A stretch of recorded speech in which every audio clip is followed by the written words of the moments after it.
Provérbios de Salomão, capítulo de número 1, a leitura que fizemos no início.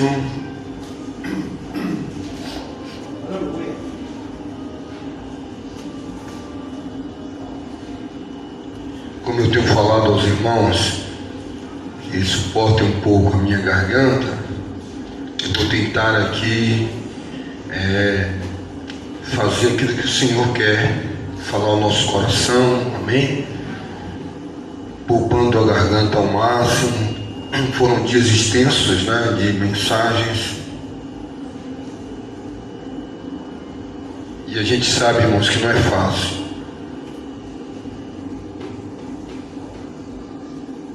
Amém? O som está bom aí para os irmãos? Estão ouvindo bem? Glória a Deus. Provérbios, capítulo de número 1, e o versículo 22 e o versículo 23. Antes de fazermos a leitura, eu quero aqui apresentar alguns irmãos que estão aqui conosco, são nossos irmãos, membros do corpo de Cristo, amém? E a gente sabe que a gente não precisa dizer assim, que eles são visitantes, porque você não diz que a mão é visitante, a mão aqui está visitando, o pé é visitante, Todos nós somos membros do corpo de Cristo, amém? Está conosco aqui o nosso irmão Max, que ninguém conhece esse irmão, é novo, Ele está ali todo manhosozinho, quietinho, tinha olhado aqui no canto, olha o sorriso dele, aquele sorriso dele de canto de boca, olha ele vendo aqui, amém? Está ali com a digníssima esposa dele, a princesa dele, Nossa irmã Fabiana, E hoje também veio ali com a irmã Bia. A irmã Bia se apresentou hoje, não foi, irmã Bia? A irmã Bia e também o nosso irmão Eric, Ali o noivo dela, o Felizardo, E ela também felizada, meu irmão? E está conosco aqui, faz parte da igreja do Senhor Jesus, Vendo ter uma comunhão, maravilha, amém? Ali em São Paulo, eu preguei em alguns lugares ali, fui levado pelo Senhor, alguns lugares difíceis para pregar, para ministrar, não é fácil, viu, irmão Max? A gente sabe que a religião não é fácil, lugares de pessoas estudiosas da palavra, e tem que ser a Bíblia, a palavra de Deus, e a gente vai para destruir o que o Senhor não destruiu e para construir o que o Senhor quer construir, Alguns momentos difíceis, outros momentos de muita dificuldade, que é preciso coragem e não olhar para trás para poder não perder o foco da palavra. E não é fácil, mas o Senhor tem nos levado, Ele tem garantido, Eu não gosto de viajar de avião, para mim não é algo confortável, porque ali é realmente estar nas mãos de Deus, Ali depois que sobe, meu amigo, não dá para confiar na máquina humana. O homem é um ser falho, O homem é um ser falho, Ali pode dar um pane, uma parada, e ali é literalmente como nós devemos viver. A vida do cristão deve ser como a vida de alguém que está dentro do avião, Eu fui criado perto do aeroporto ali, no litoral sul de Ilhéus, ali no Pontal, bairro da Proa, e pequenininho eu ficava vendo ali o aeroporto, as luzes do aeroporto, no muro do aeroporto, vendo o avião chegar, vendo o avião sair. Dia de domingo ia para o aeroporto, os vizinhos trabalhavam na Varig, traziam aquelas merendas para mim, aquelas geleias de Renner dentro dos potinhos, e ali eu ia, ficava à tarde ali vendo aqueles aviões pousar, Depois, com 38 anos de idade, eu fiz minha primeira viagem de avião ali para Porto Alegre. Mas quando eu era pequeno, eu ficava deitado, olhando para aquele avião que passava, sempre o avião passando, né? Às vezes a gente criança ficava assim, meu Deus, esse avião cair, como é que deve ser? Só criança, olhando, né? Pedindo até para o avião cair para ele ver como era, né? Se pegasse fogo, como é que deve ser? Cair assim, né? A gente não tinha ideia de que tem vidas ali dentro, né? Aí ficava a vida toda olhando o avião. De noite o avião passa lá na região das roças, o pessoal fala, ó Flávio, ó o bulldog, ó um bulldog lá, não vai um bulldog lá, né? Bem na mata, na roça, não tem muita iluminação, aí tá lá longe, os irmãos chamam de bulldog, os irmãos de Palmira. E aí quando você entra dentro de um avião, muda muita coisa, você passa a entender que não tem vidas ali dentro, né? Não precisa nem ir entrar lá dentro, nem sabe que tem, né? Mas aí você vê a vida de duas formas diferentes. A primeira vez que eu entrei no avião, foram quase 5, 6 horas de relógio, fiz escala em algum lugar, fui para Porto Alegre, e ali quando aquele avião sobe, é sobre mais ou menos isso que nós vamos falar aqui hoje, a gente tem a visão da terra para os céus. Mas dentro de um avião você tem a visão do céu para a terra, né? As casas pequenas. Eu tirei umas fotos aqui quando chegou no Rio de Janeiro. A primeira vez que eu viajei pela parte da noite. Sempre viajei pela manhã, mas a volta foi pela noite. Na verdade, pela tarde, 5 horas da tarde. 7 horas da noite já estava um pouquinho claro, mas aí eu fui dando mais tarde e a gente vê lá só aquelas luzezinhas pequenas. Eu sempre tive isso comigo.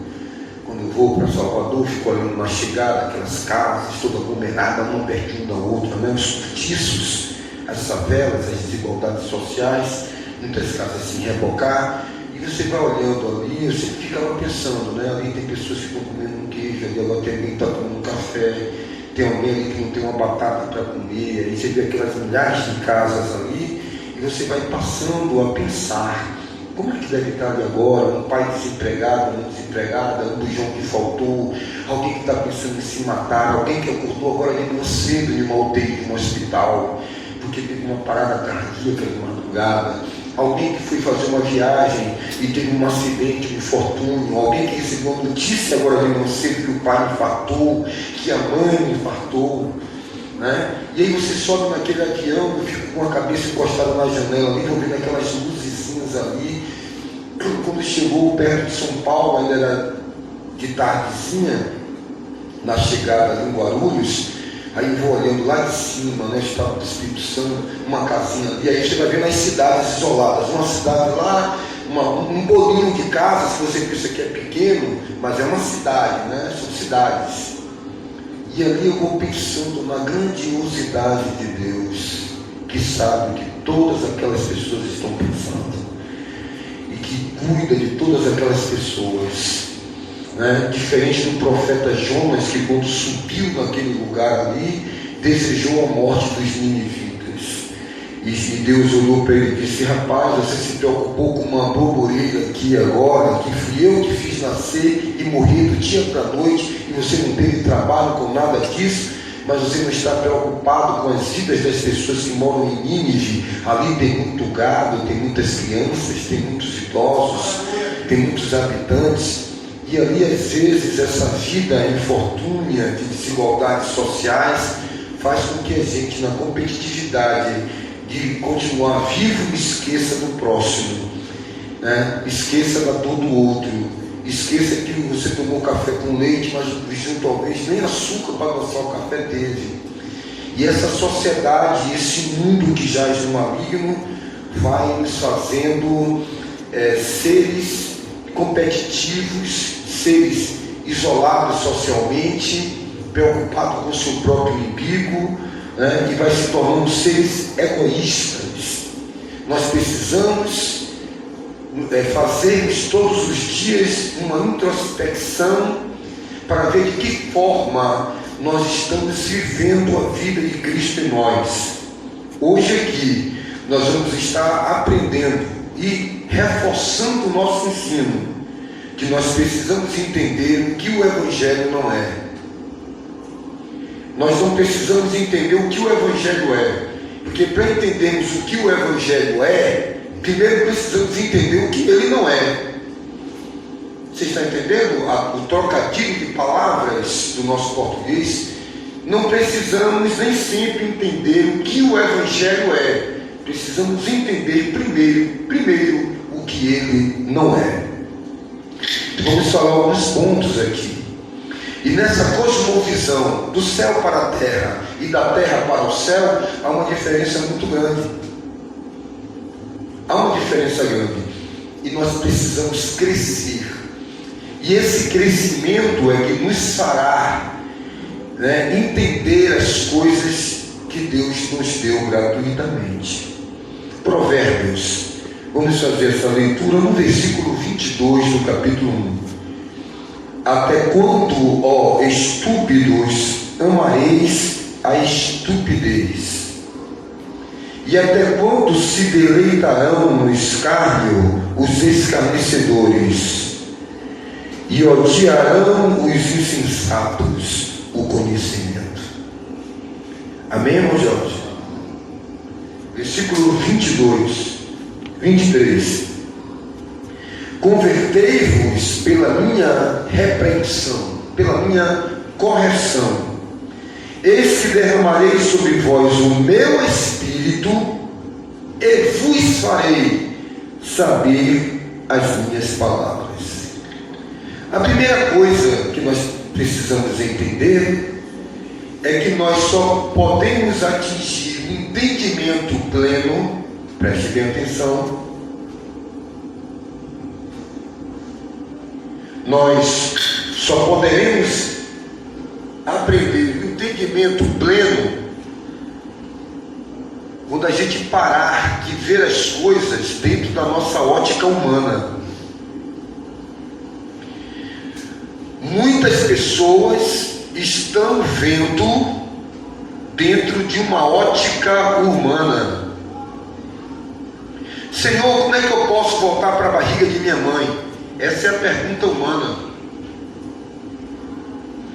Vendo como o homem vê, limitando Deus ou trazendo Deus para a nossa atmosfera humana, como se Deus tem de se comportar conforme os nossos limites mortais, porque és pó e ao pó voltarás.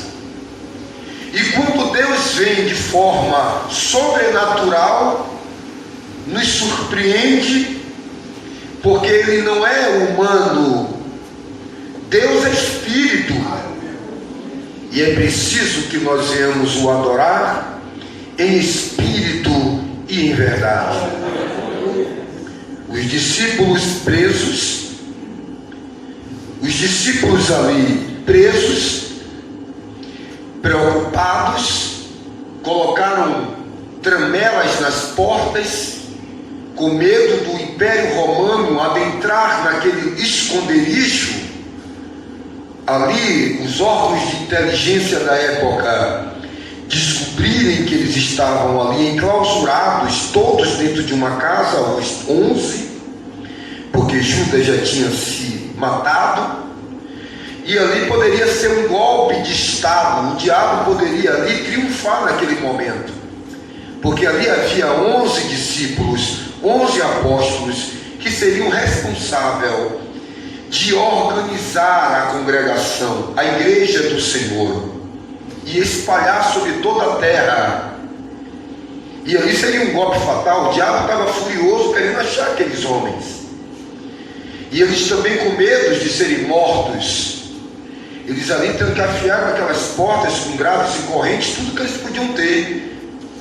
E naquele momento, Jesus já ressuscitado, ele vai visitar esses discípulos, mas ele não bate na porta, porque a nossa ótica humana, que para adentrar neste lugar é pela porta, para sair deste lugar é pela porta. Se a porta emperrar, nós vamos tentar um outro local, pela janela. Ali não dá porque tem grade de ferro, uma serra para serrar, uma escada desse lado, outra escada do outro lado, ou quebrar com martelo a parede, fazer um buraco. Dentro da nossa ótica humana, nós vamos procurar um refúgio, uma rota de fuga, cavar um buraco como um tatu, de alguma forma, mas tudo isso é dentro da logística humana. É possível, há possibilidade humanamente falando, mas naquele momento Jesus, ele não opera conforme a nossa ótica, a nossa lógica, a nossa razão. Todos ali atormentados, sem respostas, depois de 3 anos e meio caminhando com Jesus, vendo milagres que nós conhecemos, que poderíamos enumerá-los, mas vamos ganhar tempo, e de repente todos eles ali sem respostas. O que será de nós? O que será do que ele falou? Como é que vai ser isso agora sem ele? E de repente ele entra naquele local. De repente ele adentra dentro daquele local. E de que forma? Ele bate na porta? Ele atravessa a parede, quebrando as leis da física. Como foi isso? Se ele mesmo falou como discípulo: vede que eu não sou o espírito, não sou uma fumaça que posso atravessar aqui uma parede sólida, átomo, matéria, a base do mundo empírico, do mundo físico. Houve ali uma desfragmentação da matéria, uma dissolução da matéria. Ele atravessa a parede e logo depois se materializa. Isso vai de encontro à explicação da física e até mesmo da química. Albert Einstein, Carl Sagan, ou Anthony Robbins, ou Nikola Tesla não vai ter resposta. Talvez eles tenham respostas que vai além da nossa linha de raciocínio, da nossa ótica humana. Em outro momento, os discípulos estavam no mar, atravessando o mar da Galileia, e os discípulos disseram: deixamos o barco lá, como é que Jesus vem? Nós aqui passamos a noite toda remando, tentando chegar do outro lado. Jesus está muito preocupado, Jesus está muito atarefado, orando, mandou a gente vir e não deixou ninguém lá para ajudar ele a remar. Ele vai aguentar remar? Jesus não é pescador. Jesus, ele era um marceneiro, ele era um pau para toda obra. A tradução original é que Jesus era aquela pessoa que limpava um quintal, fazia... Ele não tinha uma profissão específica. Ele era um homem de trabalho, né? Um ajudante de pedreiro. Ele era um polivalente na tradução original. Mas ele não é pescador, ele não tem tranco para estar remando, atravessar um mar desse, não tem experiência do vento e tal. Vamos voltar para buscá-lo. Nada melhor do que obedecer aquele que está acima de nossas interpretatividades, aqueles que está acima das nossas expectativas, aquele que tem resposta para tudo. Se ele disse atravessa, eles querem do outro lado, bom é que assim seja feito. E aí no meio do caminho, Jesus acaba a oração, desce do monte e vai ao encontro dos discípulos. Mas ele quebra as expectativas, ele quebra a lógica humana de ter que chegar de barco. E quando ele chega ao encontro dos discípulos, ele está vendo que os discípulos estão vindo de lá, remando contra a maré, contra a vontade do Pai. Toda vez que você está contra a vontade do Pai, você vai ter dificuldades, porque você está remando contra o destino, você está remando contra o objetivo, que é chegar até o outro lado e lá esperar. Mas eles vinham com muita dificuldade, o vento contrário, o mar contrário.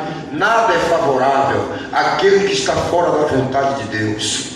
Quando o apóstolo Paulo ele nos diz que nós devemos entender a perfeita e completa e agradável vontade de Deus.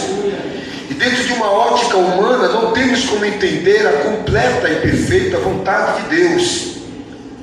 E aí quando os discípulos olham e veem aquele vulto no meio do mar, com aquelas roupas resplandecendo, flamejando com o vento, os discípulos gritam: é um fantasma. A ótica humana dá respostas imprecisas daquilo que não conhece. Nada melhor que ter a vida entregue àquele que não tosqueneja, o guarda de Israel que não dorme. E ali, meu querido, ainda que pareça fora da ótica humana atravessar um deserto, ele diz: eu vou estar lá com vocês. E o de Deus se apresenta a Israel como um guarda-chuva gigante, uma nuvem gigante que não permitia que o sol quente de 50 graus assolasse, o vento oriental batesse e aquele povo desmaiasse e desfalecesse no deserto. Deus, ele era um guarda-chuva, uma sombrinha gigante protegendo Israel. De noite, na escuridão, ele era um poste de luz, uma coluna de fogo que produzia claridade para os que estavam na frente, o seu povo, e obscuridade para aqueles que estavam atrás. Também a lei da física não pode explicar uma luz que ilumina e que também produz trevas. A luz e as trevas habitam ali com o Todo-Poderoso. Ele é o Deus de todas as coisas, o Criador de tudo. E aí, meu amado, os discípulos gritam: não é um fantasma, porque essa ótica humana quer respostas, e não tem como dar respostas ao que não entende, não tem como dar resposta ao que não conhece, porque ele quebra leis da física e vem pisando como tu pisas no chão maciço de paralelepípedo, ele pisa sobre a água. E agora isso nunca foi visto até hoje, um homem andar sobre as águas. Imagine naquela época, com toda a ciência, toda a tecnologia, o homem consegue andar por cima da água só através de um jet ski, de uma lancha, de um esqui aquático, mas ele andar sobre, não pode, não tem como. E a ótica humana grita, a lógica humana quer resposta, é um fantasma. Se nós não pararmos para compreender o que é o Evangelho e achar que o Evangelho é uma paleta de cores que você vai lá na loja que o irmão Max trabalha, na Mapron, e lá você vai lá e diz: irmão Max, eu quero a paleta de cores da Coral, e lá você escolhe uma cor. O Evangelho não é uma paleta de cor palatável, algo que você comeu e achou agradável ao seu paladar, e você classifica, e você discrimina, e você diz: eu gosto disso, não gosto daquilo. O Evangelho é um peixe que você come com as espinhas, porque você muitas vezes come um peixe e deixa a espinha do lado. No Evangelho é um peixe com a espinha. Não existe aquele catado do caranguejo, não. Ele é completo, ele não pode ser incompleto, ele não pode ser a luz da nossa ótica. Por isso que eu estou trazendo a ilustração daquele que vê a terra de baixo para cima, ele vê o avião lá, ele não tem a ideia do que a pessoa que está dentro do avião está vendo. São duas óticas, a de Deus e a do homem. O homem tem a ótica limitada e finita, e Deus, ele vê o invisível, ele é eterno e é infinito, e ele quer trazer isso para nós. Ele quer nos tirar dessa mesmice, ele quer nos tirar do homem natural. O Senhor Jesus disse que aquele que nasce da carne é carne. Paulo, apóstolo aos Coríntios, diz que o homem natural não entende as coisas de Deus, porque as coisas de Deus, elas são discernidas espiritualmente. Com esse meu corpo físico, eu manifesto no meu dia a dia a vida humana, a vida da carne. Quando o evangelista João diz que tudo que há no mundo são concupiscências dos olhos, concupiscências da carne e soberba da vida, ele quer dizer que com esse meu viver humano, eu predico, eu manifesto a vida humana. Eu vou para a escola, eu vou para o trabalho, eu faço a vida humana funcionar. Um é motorista do ônibus, um está tirando o leite da teta da vaca, o outro está fazendo pão. Com essa vida física, eu vivo a vida física. Quem nasce da carne é carne. Eu vou viver humanamente, como ser humano. Eu faço parte da sociedade, eu preencho um belo quadro social. Mas quando Jesus chega, quando a graça de Deus chega, aí agora nós rejeitamos esse velho homem, rejeitamos esse viver natural, porque esse viver natural não pode entender o sobrenatural. Eu não tenho como entender. Então, como eu passo a entender o sobrenatural? Aí o apóstolo Paulo disse que o homem espiritual discerne tudo e de ninguém é discernido através do Espírito Santo de Deus, que vem habitar nessa minha vida. E agora a vida que eu vivo na carne, vivo na fé no Filho de Deus. O apóstolo Paulo disse: tudo que eu fiz na carne, eu agora tenho que fazer muito mais para Cristo no Espírito. Aleluia. Essas coisas estão entrelaçadas, e é o eixo, o elo da palavra, porque muitas pessoas estão tentando viver Cristo de forma humana, e elas estão perdidas nos seus conceitos. O Evangelho não é uma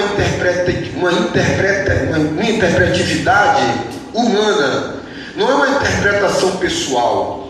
É por isso que existe instituição tal, igreja tal, placa de igreja tal, teologia tal, forma de interpretar tal, isso pode, aquilo não pode, porque cada um interpreta de uma forma e cria-se um local onde a pessoa que gostou daquilo que ali, que há um conceito, um corpo que se encaixa com ele, ele vai e procura aquele ambiente.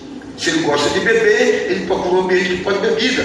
Se ele gosta de prostituir, procura um lugar que permite a prostituição, que permite ter 2, 3, 4 mulheres. Aí vai várias formas de interpretações da palavra de Deus.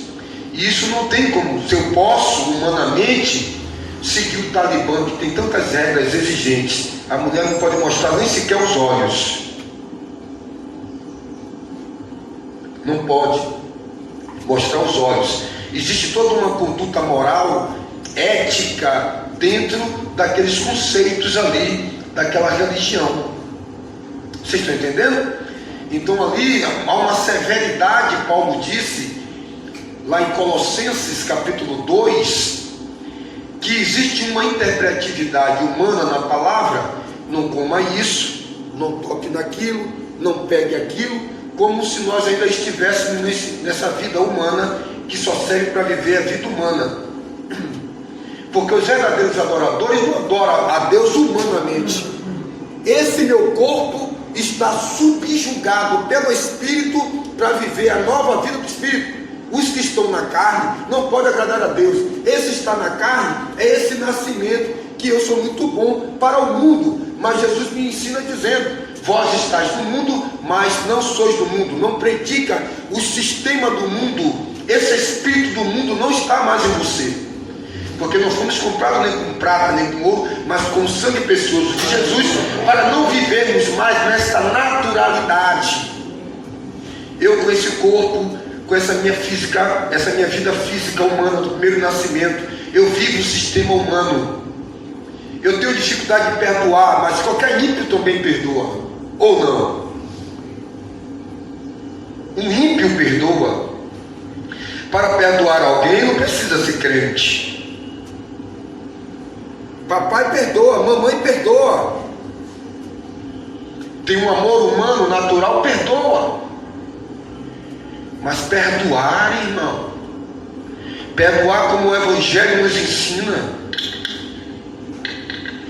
o perdão, perdoar alguém que você não tem laços emotivos com ela. Um pai pode perdoar o filho de qualquer atrocidade, uma mãe também perdoa, ou não? Perdoa?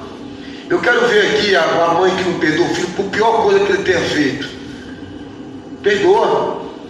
É um perdão natural, é um perdão racional. Nós queremos perdoar com conceitos, com concepções.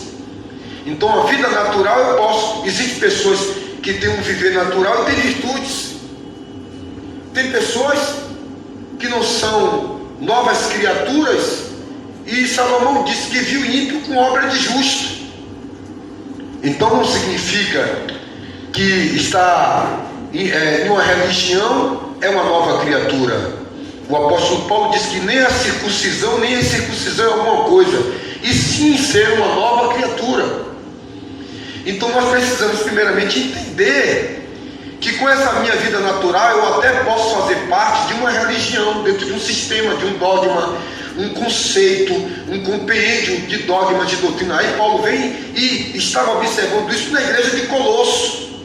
Alguns ali, pastores, mestres, estavam dando ensinamento e afastando os irmãos, criando conceitos, criando teorias, criando dogmas, criando superstições. Não pode comer isso. Não pode, você vai se contaminar, como fosse no Antigo Testamento, que não poderia nem sentar no lugar onde uma mulher no seu período menstrual sentou.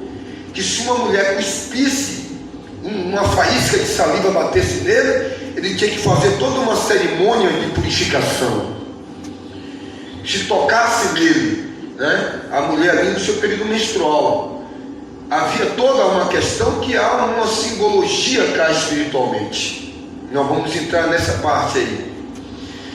Então a igreja de Colosso estava nessas tradições, doutrinas de homens, conceitos.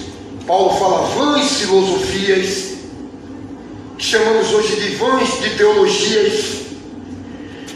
E ele disse, isso tudo é muito bom. Você vê um irmão lá todo encamisado, no sol quente, uma irmã lá toda de saia comprida, toda composta. Não é isso que vai inibir uma pessoa contra o desejo do pecado. O apóstolo Paulo disse, olha, tudo isso tem aparência de santidade. Parece que está santo, irmão, sou bom. Mas não tem nenhum poder, não te dá força para vencer os desejos do pecado. Com isso o apóstolo Paulo está querendo dizer que nós devemos viver sem uma vida moderada, imitando os ímpios, fazendo com que o nosso corpo seja fonte de desejos para o pecado, para as pessoas que nos olham. Porque as nossas intenções têm que ser puras, porque tudo é puro para o puro, tanto o nosso olhar como o nosso viver. Então Paulo começa a observar essa situação e adverte os irmãos que esses tipos de coisas têm severidade sim para o corpo, mas não tem efeito para uma vida espiritual. Serve para o corpo, serve para restringir, para criar uma aparência. Os maiores pecados, os piores pecados eram cometidos por aqueles religiosos da época de Jesus, que chegavam até a aumentar os filactérios dos vestidos. Muitas vezes pessoas interpretam de forma errada. A questão não é a capa, meu querido, é o miolo, é saber se você tem capacidade de administrar esse viver. O problema não é tomar um cálice de vinho, o problema é você saber a hora de você parar o cálice de vinho. O problema não é vestir tal roupa ou tal tipo de coisa. O problema é saber se você tem entendimento do que você está fazendo e até que ponto isso serve para edificação. Porque tudo me é lícito, mas nem tudo edifica. Eu não posso achar que a forma de eu viver e de eu entender o Evangelho é a mesma forma que você tem e a mesma capacidade que você tem. As Escrituras então agora entra querendo nos dizer e querendo nos ensinar qual é o proceder daquele que está em Cristo Jesus. Quando eu entro nos ensinamentos paulinos ou nos apóstolos, seja Pedro, seja Tiago, seja Paulo, seja João na sua epístola, aqui há um compêndio de comportamentos, não só espirituais, mas também humano, porque aí também esse meu corpo físico é a expressão da vida de Deus em mim para com uma sociedade corrupta e perversa. O apóstolo Paulo escreve dizendo: fazei todas as coisas sem murmuração e sem contenda, para que vos torneis filhos de Deus, em uma sociedade corrupta e perversa, ao qual vós resplandeceis como estrelas nos céus. As Escrituras nos ensina para que a manifestação e as atitudes do nosso corpo seja a expressão do Deus vivo através da igreja, que é o corpo de Cristo. Se nós não temos compreensão do esqueleto, da formação e do fundamento da palavra, nós estamos interpretando o Evangelho à luz da nossa ótica finita, humana e limitada.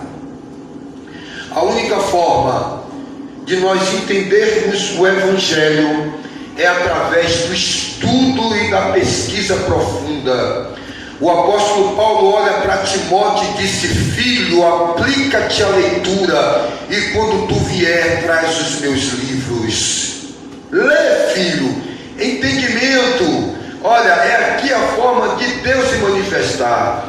Paulo escreve aos Romanos, no capítulo 1, versículo 20, algo de forma muito profunda, que endossa tudo aquilo que pelo Espírito eu estou falando. Ele diz que os homens são inculpáveis através da manifestação de Deus na construção do planeta, na construção da vida humana, seja no terremoto, seja no sol, seja na divisão da terra seca, seja na separação da luz das trevas e dos luminares para reger dia e noite. O apóstolo Paulo diz que os homens são inculpáveis, porque pela manifestação das obras de Deus ele se manifesta, mas não dá a compreensão de totalidade.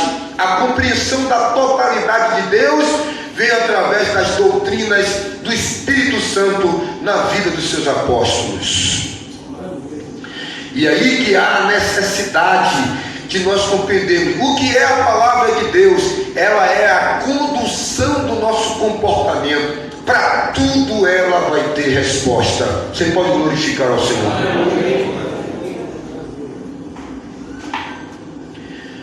Olha só, então venha comigo nessa manhã.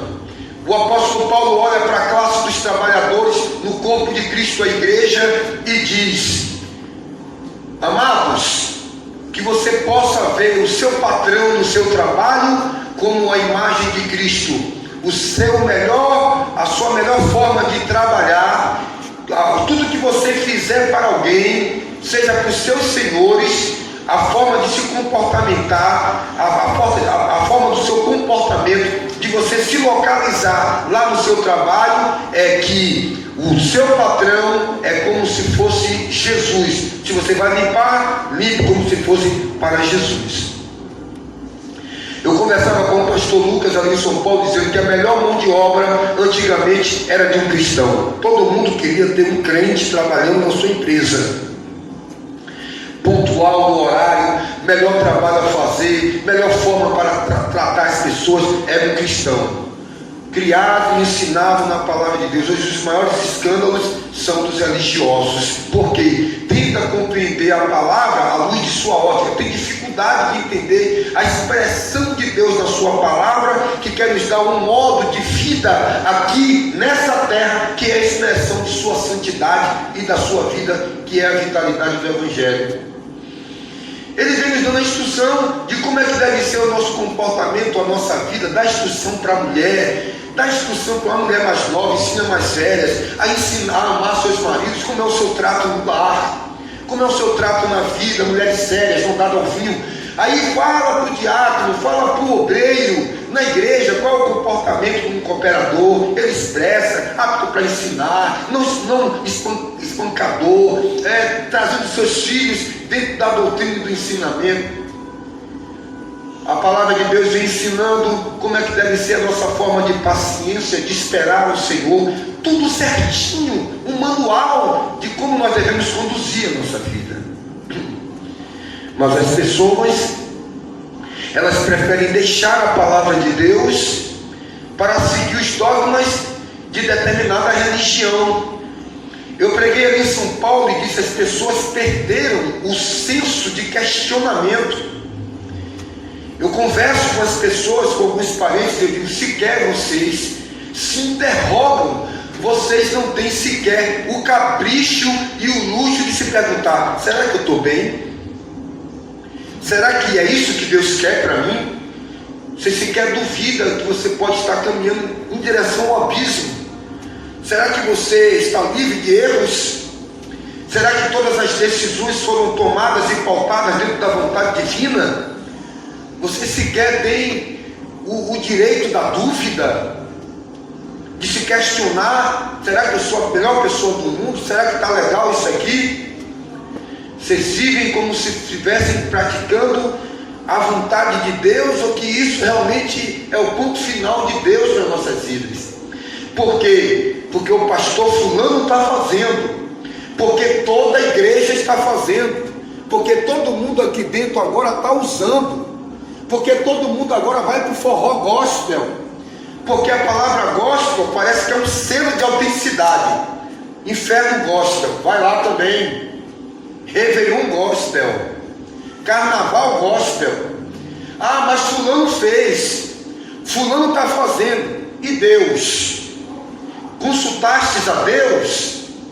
Então essa coletividade que Michel Foucault no seu livro Vigiar e Punir fala sobre o grande panóptico do grande Big Brother, das câmeras e dos condutores de massa, que é movido pela moda. A moda inverno, a moda outono, a moda verão, e aí as pessoas são tão bitoladas e teleguiadas.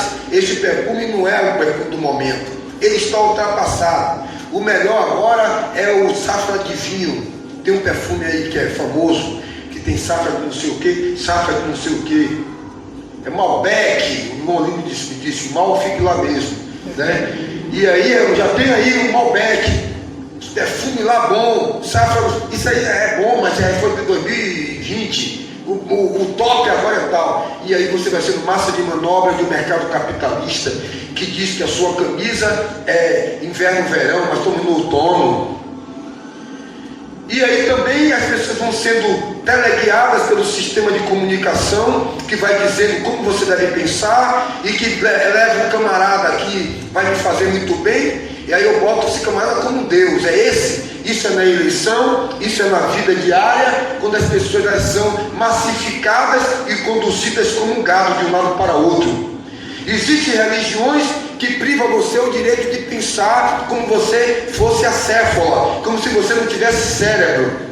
E lá de cima o que manda é o presidente, é o pastor. O pastor, o presidente disse que tem que ser desse jeito. Você não se questiona, não há um medo, não há um temor de dizer: não, pode estar errado, pode ser que isso aí não seja tão bom. Não há de nenhuma forma. E as pessoas vão sendo conduzidas, e a pessoa perde o senso. A mente é latina e vai te enganando. Não pode. Olha, ninguém quer ir para o inferno só. Aí diz: mas fulano fez, pastor é uma pessoa tão santa, está comendo também, está fazendo também. Se um homem desse aí faz, meu amigo, Deus é um Deus pessoal, e a salvação não é coletiva, é individual. Cada um dará conta de si mesmo a Deus. Como você tem se portado? Como você tem se conduzido? A palavra de Deus tem sido seu guia mestre? Então o Salomão ele escreve dizendo: convertei-vos pelo meu ensinamento, convertei-vos pela minha repreensão. Eu vou derramar sobre sua vida o Espírito Santo, e através dele você entenderá a palavra. A conduta da nossa vida é a palavra de Deus. Mas aí, meu amigo, como eu já conheço a vaidade e já conheço a natureza humana, sempre vai dando um jeitinho. Não pode, o que é que tem? Eu estou pegando só aquela quenga ali, mas o cara lá está pegando 20, ele aí se sente melhor que o outro. Eu roubei só 10 reais ali no caixa. Você, miserável, roubou 1000. Quem não é fiel no pouco não pode ser fiel no muito. O que é que eu aprendo com isso? Que a palavra de Deus é um princípio de essência. Jesus olha para Judas e diz: o que é que você veio, meu amigo? Jesus chama Judas de amigo, mas eu não sei se Judas pode chamar Jesus de amigo. De lá para cá eu não sei o que vem. O que importa é que eu sou um poço de água que tem que mandar água doce, só doce, porque um poço de água doce não pode mandar água amarga. Ou seja, que essência que eu tenho? O que é que vai alterar a sua essência? O que é que vai alterar o que já existe dentro de você? Ou você é, ou você não é. Nós não temos questionamento, e aí vamos vivendo uma vida sem poder do Espírito Santo, sem poder para testemunhar, sem dons espirituais, acomodados ao sistema, dizendo: estou bem, eu estou bem porque eu estou domingo na igreja. E lá no trabalho, e a sua forma de vida, e o seu testemunhar do Evangelho, e a palavra de Deus: mas eu estou pastor ladrão, quero medo com igreja. Isso não vai ser, meu irmão, ser advogado do diabo. Suas justificativas serão derretidas diante da justiça de Deus. Deixe o homem ímpio o seu caminho e converta-se ao Senhor, que se compadecerá dele. Ei, é o que Deus te chama. Ei, quem é você? Quem é você na presença de Deus? É uma questão pessoal e intransferível. Todos estão fazendo, é um problema. Todos estão tomando, é um problema. Estão obrigando, é um problema. A questão é: consultou a Deus? As Escrituras nos ensinam tudo, irmão Max. Ela é maravilhosa. Glorifica ao Senhor nessa manhã. Ela é alimento, é bom siso, filho. A palavra é bom siso. É mais valiosa que um colar de diamante no teu pescoço. Ela te conduzirá. Abraça a palavra e viverá como sábio, terá abundância de vida. Mas nós vamos negando a palavra e vamos abraçando o sistema. Eu li no livro, passou na televisão, o irmão fulano disse, todos estão fazendo. Jesus, ele nos adverte: eu amo a palavra. Ele diz: Cristo está ali, Cristo está lá, Cristo está ali, a multidão está ali, está tendo milagre ali, ó que maravilha, fulano ali está cheio, o galpão está cheio, porque a igreja somos nós. Jesus disse: alto lá, não vá, porque virão falsos cristos, virão falsas operações do erro, virá obra do engano. E as pessoas estão aí, mas é bonito. Eu pregando em São Paulo, tem que ter coragem. E eu dou glória a Deus, não é porque eu sou bom, mas porque Deus me chamou para ter coragem. Eu disse: o que está autenticando a vida de muitas pessoas que se dizem de Deus é o carro que parou na porta, é o terno Pierre Cardin de 20 mil reais, é o Patek Philippe de 80 mil reais. O que autentica as pessoas nos dias de hoje, nessa sociedade odierna, e que tenta invadir o viver da igreja, e o apóstolo Tiago, percebendo isso, há 1800 anos atrás, o Espírito Santo toma a vida do irmão Tiago e diz a Tiago: escreve aí. Não é uma carta dirigida a uma cidade, não é uma carta dirigida a específicos irmãos, não é uma carta aos irmãos que moram em Corinto, ou em Colossenses, ou em Laodiceia, ou em Éfeso. Escreve uma carta universal para toda a igreja e diz aí o que é que está acontecendo no meio de vós, porque já estava querendo contaminar o corpo de Cristo naquela época.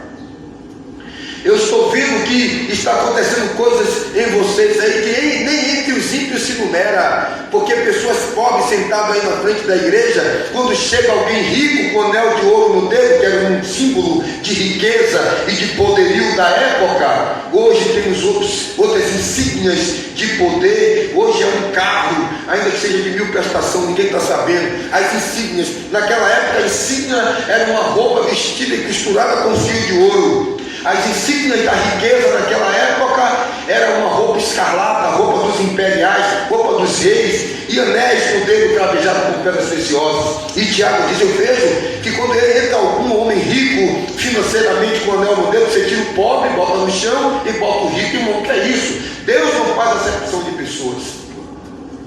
Paulo escreve aos Coríntios, percebendo também esse comportamento do homem natural, diz que é isso. Não são os ricos que vos oprimem nos tribunais? Onde está o sábio? Onde está o questionador deste século? E hoje as pessoas têm suas insígnias, mas que não vai autenticar a vontade de Deus. Ou você entra pela palavra, ou fique nesse ambiente religioso. Palmas para você e siga em direção ao inferno. Porque são essas pessoas que vão ouvir: apartai-vos de mim, que não vos conheço. Aqueles preguiçosos, aqueles que andam meditando a palavra pela metade, aqueles que estão comendo farinha com morte na panela, ociosos, preocupados. O apóstolo Paulo escreve para a igreja de Filipenses dizendo: meu filho, eu vos advirto agora, chorando. Eu estou escrevendo para vocês, igreja do amor, igreja que tem me ajudado na minha vida financeira, que tem me assistido nas minhas dificuldades. Eu estou escrevendo aqui e as lágrimas estão rolando no meu rosto.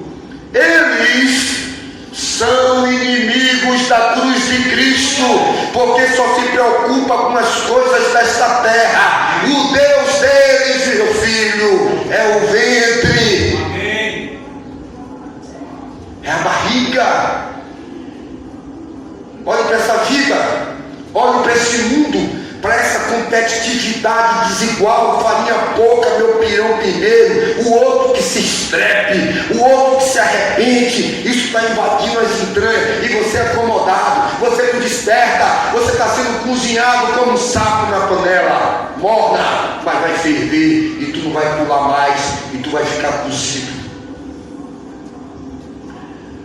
Todos os dias temos advertido: lê a palavra, meu irmão, mas vai no lelê, vai no lelê, vai no lenga-lenga, vai no maribolando, olha, vá. Ah, Jesus, tu sabe, eu te conheço, conhece? Tu sabe, Senhor, estava bem na igreja, mas uma raça aí. Que raça? Um povo aí dizendo que era teu, dizia, mas não era.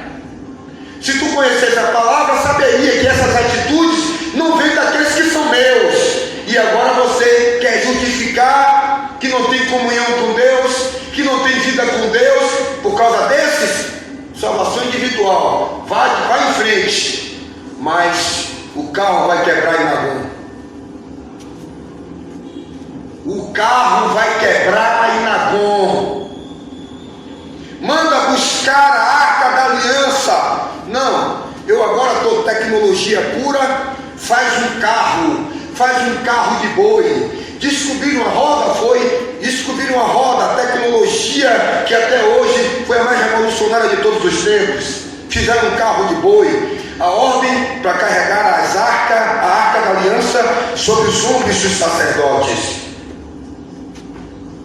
Fizeram, vinha tudo muito bem. Está vendo que maravilha? Agora tem um carro aqui, tecnologia, compramos tudo do bom e do melhor para a igreja. Eu peguei sobre isso em São Paulo. Temos aqui piso de porcelanato. O problema não é piso de porcelanato, o problema não é piso xadrez, o problema não é congregar em uma casa de barro ou em uma casa de ouro. O problema não é esse, o problema está aqui, ó, é o coração, meu irmão. Aprendei de mim, que sou manso e humilde de coração.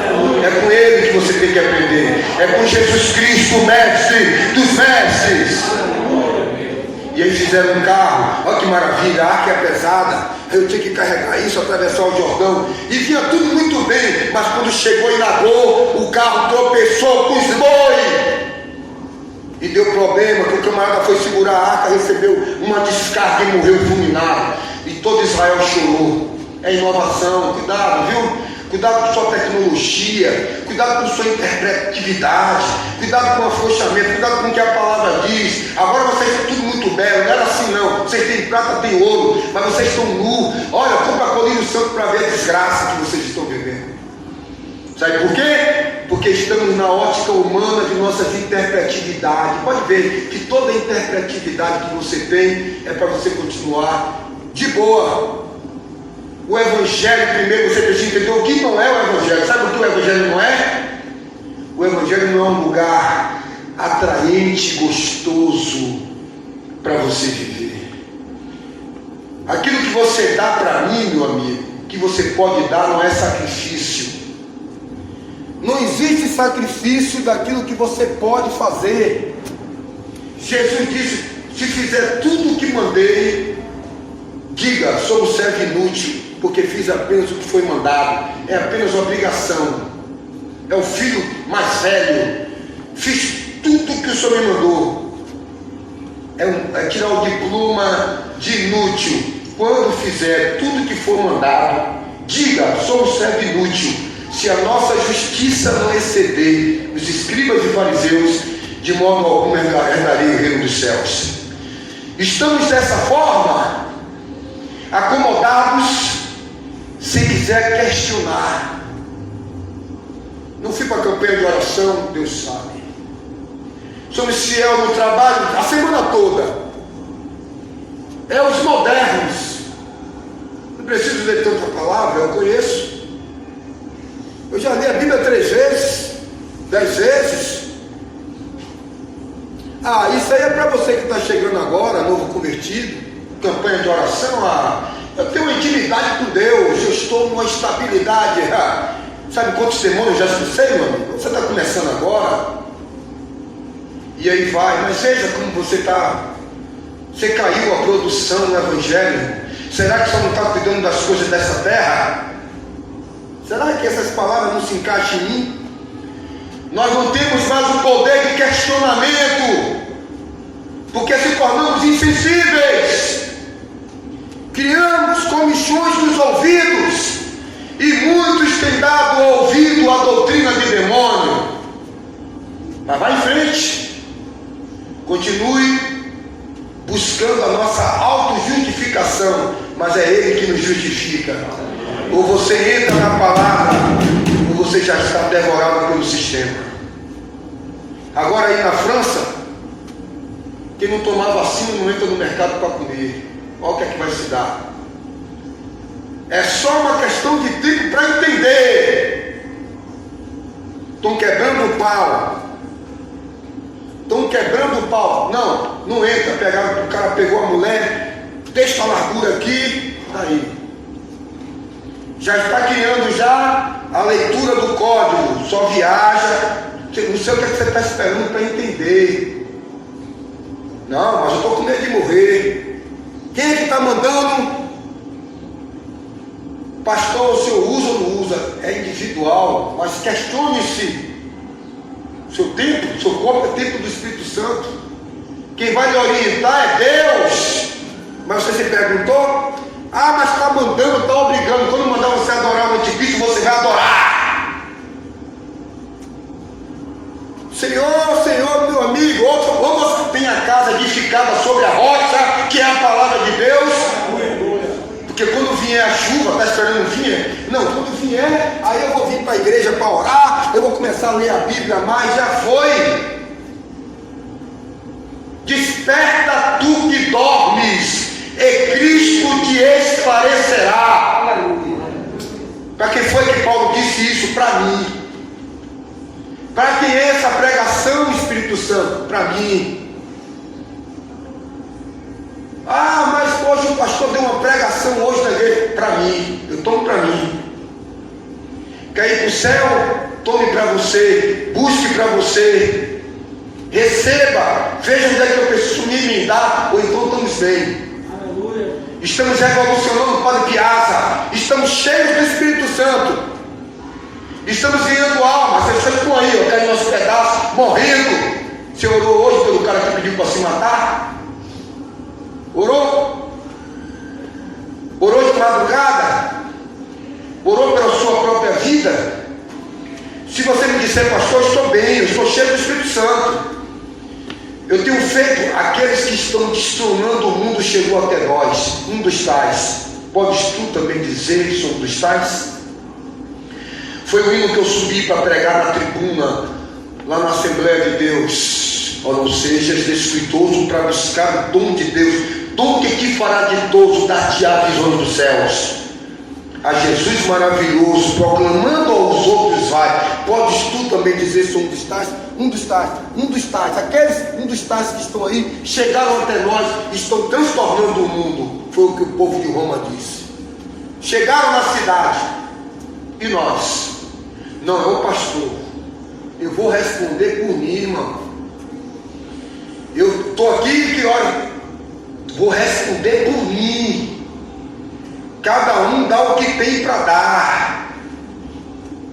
Ô meu irmão, ô minha irmã, quem são os irmãos que limpam? Eu quero me fazer participante. Ô meu irmão, olha, eu não posso ir, mas vai precisar de quê? Ô meu irmão, tem que ter. Como está lá você em sua casa? Ô minha irmã, eu não quero ser espectador, irmão. Eu não tenho dom de ser telespectador, irmão. Eu não tenho um dom de chegar aqui e cobrar de você algo que eu não faço, que eu não dou exemplo. Somos atuantes no reino de Deus. Quem é você na presença de Deus? Eu fui pregar em uma igreja, União Ministerial, perto do Jardim dos Bandeirantes. Igreja grande, bonita, com outdoor. Me deram um tema para pregar. Eu fiquei preocupado, porque o tema é Jesus. Paulo disse: Jesus é o único assunto do meu ministério. Orei ao Senhor e cheguei ali com a mente vazia. Não é fácil não, meu irmão. A mente vazia, eu abri a Bíblia em branco. Eu disse: quem tem que falar é Deus, eu estou aqui. Eu sou vaso ou não sou, Senhor? Eu sou aqui, é o Senhor que vai me dar. Eu não sei o que é que a tua igreja precisa. O grupo de louvor disse: antes da mensagem final, vamos botar um slide aqui. Aí o telão apareceu lá. Um homem lá representando Deus atrás do púlpito para encerrar a mensagem. E lá aquele homem parece: fulano, João, vem cá. Aí se levanta, todo mundo sentado, como os irmãos estão aí. Aí vem, fizeram tipo uma peça para interpretar o dia do juízo. João, vem cá. Aí João veio. Você foi o que lá? Eu fui médico. E foi médico, João, que eu mandei você ser? Eu mandei você ser médico? Porque você, João, não atendeu o chamado que eu fiz na tua vida. 4.000 almas pereceram. Fulano, Roberto, você foi o que lá? Fui pastor. E eu mandei você ser pastor, Roberto. Aquilo me chamou a atenção, porque poderia ser pastor, né? Deus quer, né? Ele disse: eu tinha para você ser médico. A minha vontade é que você me testemunhasse dentro do hospital. Sabe quantas pessoas morreram? Você ouvia a palavra que eu ouvi da tua boca. Você, fulano, o que é que você foi lá? E aí aparecia um no hospital, um na igreja pregando. Aí quando chamava esse, eu fui um influenciador nas redes sociais, um youtuber. Aí mostra ele no canal. Aí pergunta: você influenciou quem? O apóstolo Paulo disse: eu sou uma pessoa que influencio as pessoas pelo Evangelho. Influenciar no sentido de pregar. Não, Senhor, mas aí mostrava ele na escola, nas redes sociais. E eu lhe chamei para quê, fulano? Você poderia ser isso, mas também poderia ser trabalhar para mim. E aí acabou aquele negócio ali. E no final daquele slide, o título era O Chamado. Deus disse: tu vai falar sobre isso. E eu abri, eu perguntei: onde é que eu vou falar? Ele disse: vá lá para Atos capítulo 9, que você vai falar do meu chamado na vida de Saulo. Saulo, Saulo, por que me persegues?